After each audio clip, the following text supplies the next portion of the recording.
Today, Aunt Yuan took us to visit the very famous Huaqing Palace in China. As soon as we arrived, I saw a special KFC that was different from the ones I usually see. What is this?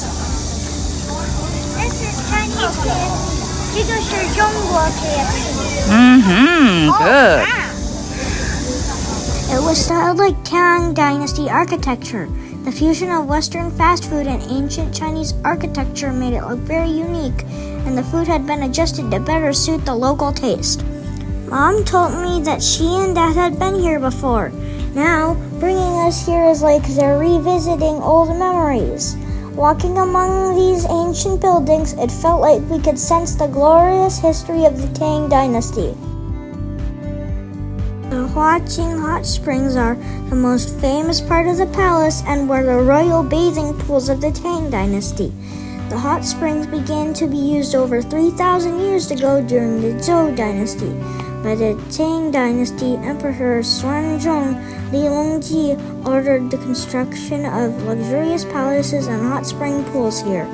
The water temperature in the pools is maintained at 43 Celsius year-round, making it perfect for bathing. It is said that young Guifei loved bathing here, which helped maintain her beauty.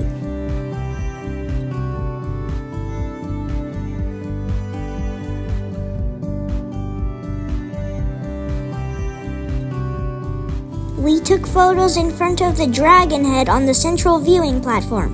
Mom had also stood there when she was young. In China, dragons are symbols of auspiciousness and good luck. The dragons here are different from Western dragons. They represent nobility rather than evil.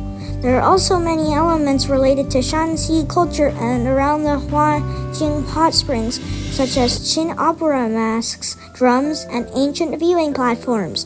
Mom said Emperor Xuanzong would have watched performances from the viewing platform, and it must have been a spectacular scene. We didn't get to see the water dance performance of the Song of Everlasting Sorrow this time because the tickets were in high demand and we didn't stay long enough, so we'll have to come back another time. Next, we tried the hot spring water at Huaqing Hot Springs. This water has a history of thousands of years. Although the water was a bit hot, my face felt much cooler after washing, especially in such muggy weather. It was incredibly refreshing.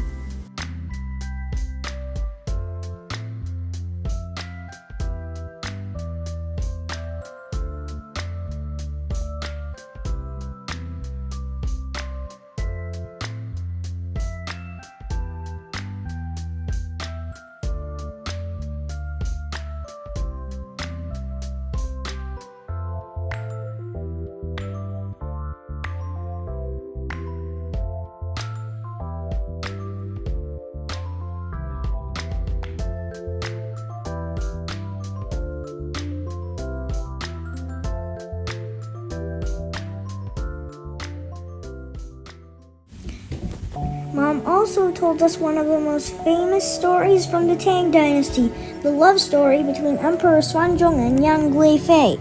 A poet named WWII wrote a very famous poem about them called the Song of Everlasting Sorrow. There's a particularly beautiful line. In heaven, we wish to be winged birds. On earth, we wish to be intertwined branches. The heavens and earth may one day end, but this sorrow lasts forever.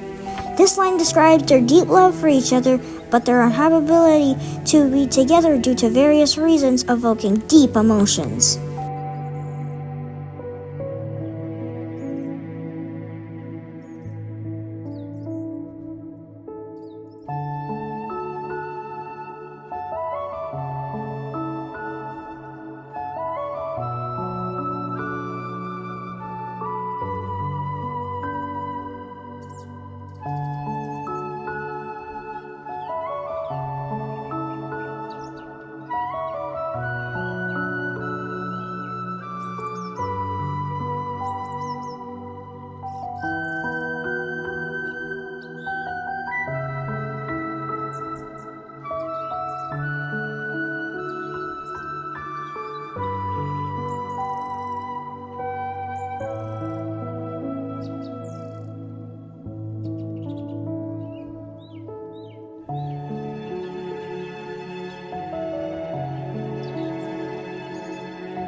We also visited the koi pond next to Huaqing Hot Springs, where colorful koi were swimming beautifully. Koi are not only beautiful, but are also considered symbols of good fortune and prosperity in Chinese culture. Their bright colors and graceful movements are often used to express good wishes for happiness and success. Huaqing Hot Springs not only has Tang Dynasty history, but also witnessed some modern historical events. Mom told us about the Xi'an Incident during World War II, which was a mutiny against Chiang Kai-shek. Chiang Kai-shek was the leader of the Kuomintang, and during the war, he led the national government in resisting Japanese invasion. He lived in the Wujian Hall of Huaqing Palace, and the bullet holes in the walls are remnants of that historical event, witnessing a shocking moment in history. The Xi'an Incident also led to a cooperation between the Chinese Communist Party and the Kuomintang in resisting Japanese invasion. Later, the U.S. collaborated with Chiang Kai-shek's national government to form the famous Flying Tigers.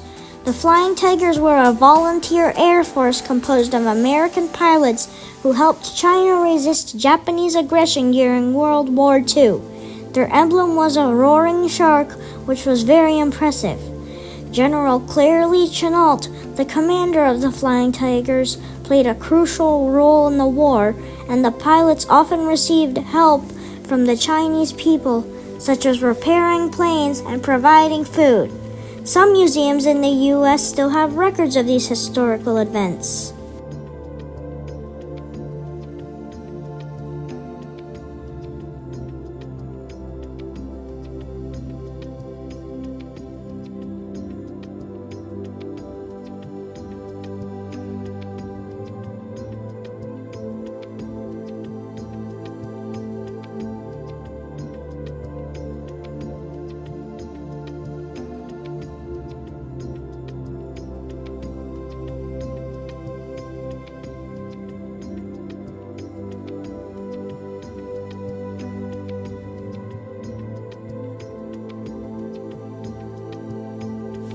Finally, Mom mentioned that young Guifei especially loved eating lychees, but they didn't grow in Shanxi, so Emperor Xuanzong ordered soldiers to quickly transport lychees from the south to Chang'an. This is where the line, "One rider in the dust makes the concubine smile, no one knows it is lychees coming," comes from. Through this visit to the Huaqing Palace, I not only saw beautiful ancient buildings, but also learned many interesting historical stories. Next time, let's explore new places and continue learning more history.